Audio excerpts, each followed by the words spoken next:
بیٹا کسی کو خدا کا شریک نہ ٹھہرانا۔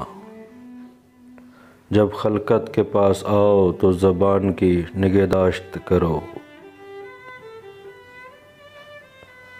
جو بات دشمن سے پوشیدہ رکھنا چاہتے ہو دوست سے بھی پوشیدہ رکھو، مبادا وہ بھی کسی دن دشمن ہو جائے۔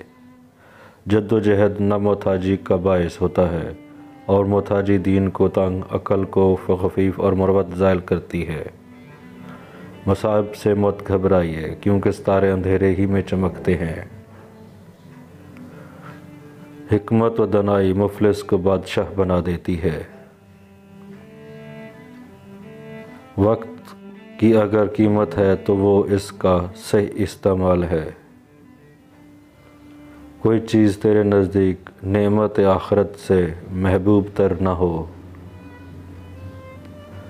دنیا کے تھوڑے مال پر راضی رہ، رزق مقدر پر قناعت کر اور دوسروں کی روزی پر آنکھ مت ڈال تاکہ رنج نفس سے سلامت رہے۔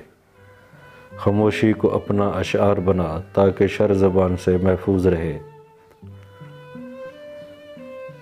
مصائب دنیا کو سہل خیال کر اور موت کو ہر وقت پیش نظر رکھ۔ علم با علم اور عمل با علم سے پرہیز کر۔ جہاں تک ممکن ہو سکے لوگوں سے دور رہے تاکہ تیرا دل سلامت اور نفس پاکیزہ رہے۔ پاکیزہ روی اختیار کرو۔